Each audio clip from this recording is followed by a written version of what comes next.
दोस्तों हमने प्रोसेसर चुन लिया था। इस वीडियो के अंदर मैंने पूरी डिटेल्ड में बताया था कि प्रोसेसर कैसे आपको सेलेक्ट करना है जब आप अपना कंप्यूटर लेते हैं। लेकिन जब बात पीसी बिल्ड की आती है तो एक सवाल और अक्सर दिमाग में आता है, दिमाग घूम जाता है कि अपने पीसी के लिए सही मदरबोर्ड कैसे चुनना है। H series, B series, Z series, X series, आखिर इन सब का मतलब क्या है। और एक पुरानी कहावत है कि अच्छी माँ की परवरिश से ही बच्चा बढ़िया बनता है। उसी तरह से आपके पीसी के सारे पावरफुल कंपोनेंट्स को सही तरीके से संभालने के लिए और बेस्ट परफॉर्मेंस निकालने का काम आपका मदरबोर्ड करता है। तो आज के इस डिटेल वीडियो में हम फॉर्म फैक्टर से लेकर सॉकेट, चिपसेट, VRM, इंटेल और AMD मदरबोर्ड्स की पूरी जानकारी लेने वाले हैं। तो कुर्सी की पेटी मान लीजिए क्योंकि ये वीडियो एक मास्टर क्लास होने वाला है। नमस्कार, मैं हूं अभिमन्यु भरद्वाज और आपका स्वागत करता हूं my big guide smart class में। तो अगर आप नए हैं चैनल को सब्सक्राइब जरूर कर लेना क्योंकि हम इसी तरह की वीडियोस लेकर आते रहते हैं, टाइम से नोटिफिकेशन आपको मिलते रहें। दोस्तों जब भी हम मदरबोर्ड खरीदने जाते हैं तो आपको सबसे पहली चीज जो ध्यान में देनी है, सबसे पहला जो नियम ध्यान में देना है वो है उसका फॉर्म फैक्टर यानी उसका साइज। स्क्रीन पे ध्यान से देखिए, मुख्य रूप से 3 साइज के मदरबोर्ड आपको मार्केट में मिलेंगे। पहला स्टैंडर्ड ATX, ये बिल्कुल यूनिवर्सल साइज है जिसमें आपको सबसे ज़्यादा पोर्ट, 4 रैम के कम से कम स्लॉट और बड़ी VRM हीट सिंक और ज़्यादा PCI स्लॉट मिलते हैं। अगर आप एक स्टैंडर्ड मिड टावर कैबिनेट ले रहे हैं और कोई समझौता नहीं चाहते तो ये आपके लिए सबसे बेस्ट है। नीचे मैंने इनके सारे कंपैरिजन भी दिए हैं कि इस के साथ में आपको यानी जो ATX आपको मिलेगा, स्टैंडर्ड ATX मिलेगा, वो सबसे बड़ा मदरबोर्ड होगा, 4 रैम स्लॉट मिलेंगे, PCI स्लॉट बहुत होंगे और प्राइस इसका जो होगा वो मीडियम होगा। अब आते हैं दूसरे पर यानी माइक्रो ATX पर।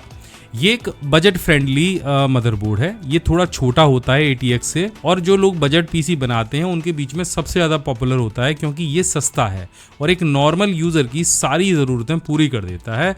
इसमें 2 से 4 आपको रैम के स्लॉट मिल जाते हैं और एक लिमिटेड PCI स्लॉट्स होते हैं। प्राइस इसका कम होता है। इसके बाद में जो तीसरे नंबर का मदरबोर्ड आता है वो है मिनी ITX और ये बहुत छोटे साइज का मदरबोर्ड होता है। अगर आप एक कॉम्पैक्ट पीसी बना रहे हो तो इसका इस्तेमाल होता है, लेकिन ये ध्यान रखना है कि छोटे साइज की होने की वजह से ये काफ़ी महंगा होता है क्योंकि इसके जो पार्ट्स होते हैं वो काफ़ी कॉम्पैक्ट बनाए जाते हैं और एक ही ग्राफिक कार्ड आप इसके अंदर लगा सकते हो और रैम के स्लॉट भी मिनिमम आपको 2 ही मिलेंगे, लेकिन प्राइस फिर भी ज़्यादा होता है। तो ये चीज़ तो आपको अच्छे से ध्यान में रखनी है कि मदरबोर्ड का साइज आपको कौन सा सेलेक्ट करना है। और इसके बाद आते हैं अगली चीज़ पर जो है सॉकेट टाइप। ये वो जगह है जहां पर आपका जो प्रोसेसर है वो फिट होता है। स्क्रीन पे ध्यान से देखिए, इस तरह का सॉकेट आपको हर मदरबोर्ड में मिलता है और इसी में आपका प्रोसेसर फिट होता है। अगर आप इंटेल का प्रोसेसर लेने जा रहे हैं जैसे 12th जनरेशन, 13 जनरेशन, 14 जनरेशन, तो आपको LGA 1700 सॉकेट वाला मदरबोर्ड चाहिए वर्तमान के समय में। तो इस तरह का एक सॉकेट आएगा और ध्यान रखिएगा आपका सॉकेट और मदरबोर्ड दोनों एक ही जैसा होना चाहिए, अलग अलग नहीं होना चाहिए।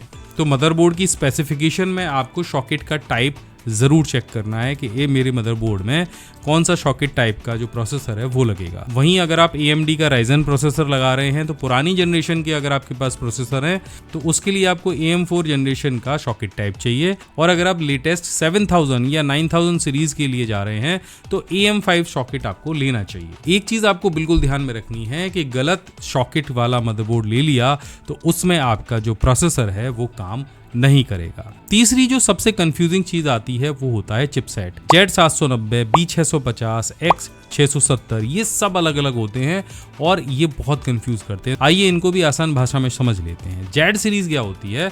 जैसे Z790 लिखा आपने कहीं देखा तो ये इंटेल के फ्लैगशिप मदरबोर्ड है। अगर आप इंटेल i7, i9 के सीरीज प्रोसेसर लगा रहे हैं और आपको ओवरक्लॉकिंग करना है तो आपको Z सीरीज लेना चाहिए। इसमें ओवरक्लॉकिंग हो सकती है, इसमें ज़्यादा PCI लैन होते हैं, ज़्यादा USB सपोर्ट होते हैं, प्रीमियम फीचर भी होते हैं और हाई परफॉर्मेंस ये देता है। इसके बाद आता है दूसरा B सीरीज। ये बिजनेस के लिए मिड रेंज है, कोर i5 के लिए एकदम परफेक्ट है। इसमें आपको बेहतरीन परफॉर्मेंस मिलती है, बस ओवरक्लॉकिंग को ये सपोर्ट नहीं करता है। तो ये एक वैल्यू फॉर मनी चिपसेट है। इसके बाद आता है इंटेल का ही H सीरीज, जैसे H610, ये एकदम बजट फ्रेंडली है। तो अगर आपका कम बजट है और आप i3 प्रोसेसर लगा रहे हैं तो आप इसको ले सकते हैं। ये बहुत बढ़िया काम करता है, ऑफिस यूज के लिए बहुत अच्छा है। अब आ जाते हैं AMD की तरफ। तो AMD में भी 3 सीरीज हैं, X, B और A। इनके बारे में भी समझ लेते हैं। तो सबसे पहले बात करते हैं X सीरीज की। ये AMD का प्रीमियम और फ्लैगशिप चिपसेट है। Ryzen 9 जैसे हाई एंड प्रोसेसर के लिए ये सबसे बेस्ट है। आप इसके अंदर ओवरक्लॉकिंग कर सकते हैं। इसमें PCI 5.0 का सपोर्ट मिलता है, ज़्यादा USB मिलते हैं, ज़्यादा SATA मिलते हैं और मल्टी GPU का सपोर्ट मिलता है। ये सारे प्रीमियम फीचर्स यहाँ पे मिलते हैं। B सीरीज़ की अगर हम बात करें तो AMD की B सीरीज़ सबसे ज़्यादा वैल्यू फॉर मनी है और इसमें सबसे अच्छी बात यह है कि इसमें भी आपको ओवरक्लॉकिंग का सपोर्ट मिल जाता है। और लास्ट में जो आता है A सीरीज़, ये एंट्री लेवल जैसे बेसिक ऑफिस के काम करने हैं, होम PC अगर आप बना रहे हैं तो उसके लिए आप इसको सेलेक्ट कर सकते हैं, जैसे इंटेल का H सीरीज आप सेलेक्ट कर रहे थे। इनके नाम में जो पहला अक्षर होता है वो कैटेगरी बताता है, बीच का नंबर जनरेशन बताता है और आखिरी नंबर उसका टीयर बताता है।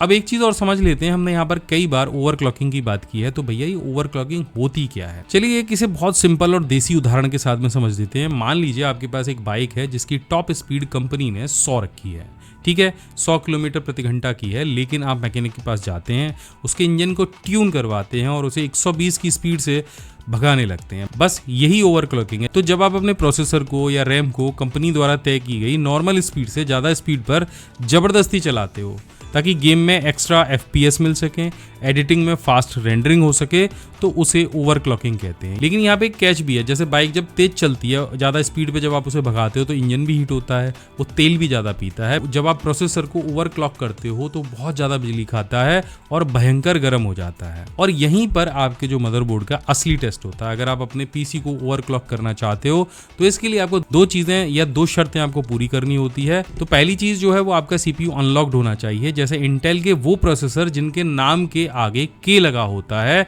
जैसे i7 14700K, जैसे AMD Ryzen के जो प्रोसेसर हैं वो आपको सेलेक्ट करने हैं। दूसरा, मदरबोर्ड का चिपसेट दमदार होना चाहिए। अगर आप इंटेल के फैन हो और ओवरक्लॉकिंग करना चाहते हो तो आपको Z सीरीज जैसे Z790 का प्रीमियम मदरबोर्ड ही लेना पड़ेगा। इंटेल की B या H सीरीज में ओवरक्लॉकिंग नहीं होती है, लेकिन अगर आप AMD इस्तेमाल कर रहे हो तो आपके लिए एक अच्छी खबर है कि AMD के मिड रेंज यानी B सीरीज के अंदर भी मदरबोर्ड में ओवरक्लॉकिंग का सपोर्ट मिल जाता है। तो अगर आपका इरादा भविष्य में प्रोसेसर की पूरी ताकत निचोड़ने का है तो मदरबोर्ड लेते समय ये जरूर चेक कर लें कि आपका मदरबोर्ड ओवरक्लॉकिंग सपोर्ट करता है या नहीं। अब एक सवाल की तरफ आपका ध्यान खींचना चाहूंगा कि अक्सर लोग मुझसे एक सवाल जरूर पूछते हैं कि सर अगर मैं 4000 रुपए वाले B सीरीज के सस्ते मदरबोर्ड में इंटेल i9 प्रोसेसर और RTX 4090 ग्राफिक कार्ड लगा दूं तो क्या वो बढ़िया चलेगा? जवाब है हाँ, बिल्कुल चलेगा, लेकिन आपको बॉटल नेकिंग और ब्लू स्क्रीन जैसे जो एरर हैं उनका सामना करना पड़ेगा। ऐसा क्यों? इसके 2 बड़े कारण हैं। पहली चीज है VRM यानी वोल्टेज रेगुलेटर मॉड्यूल। आपका जो प्रोसेसर है और रैम है उन दोनों को अलग अलग वोल्टेज की जरूरत पड़ती है और सस्ते मदरबोर्ड में जो VRM होता है वो बहुत हल्की क्वालिटी का होता है।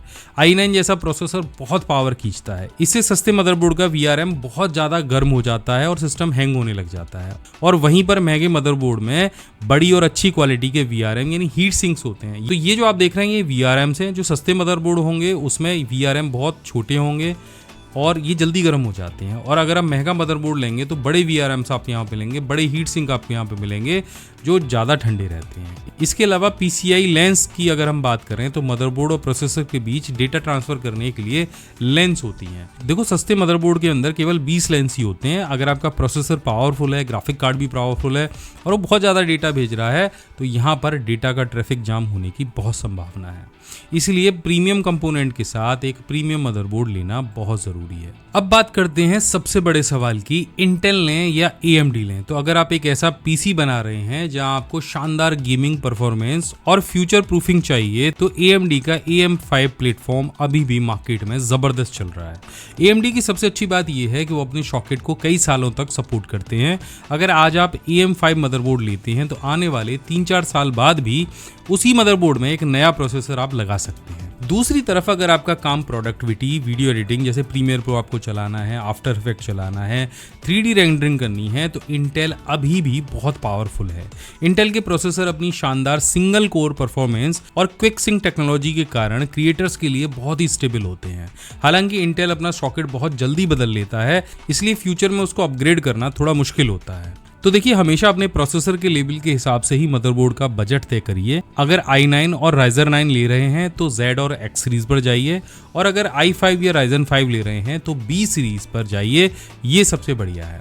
तो उम्मीद है कि मदरबोर्ड को लेकर आपके दिमाग में जो भी कंफ्यूजन था वो आज दूर हो गया होगा, और मैंने कोशिश की है कि इतनी कॉम्प्लेक्स और टेक्निकल चीज़ों को एकदम आसान भाषा में आपको समझा सकूं। तो अगर आपको ये वीडियो पसंद आया हो और कुछ नया सीखने को मिला हो तो इस वीडियो को ज़रूर लाइक करिएगा, नीचे कमेंट करिएगा, और अगर कोई भी कमेंट समझ नहीं आ रहा है तो राधे राधे जय श्री राम ज़रूर लिख दीजिएगा। मुझे आपके कमेंट से बहुत ऊर्जा मिलती है। मैं मिलता हूँ आपसे एक और नई वीडियो में ऐसी ही एक ज़बरदस्त जानकारी के साथ में। तब तक के लिए जय हिंद, वंदे मातरम।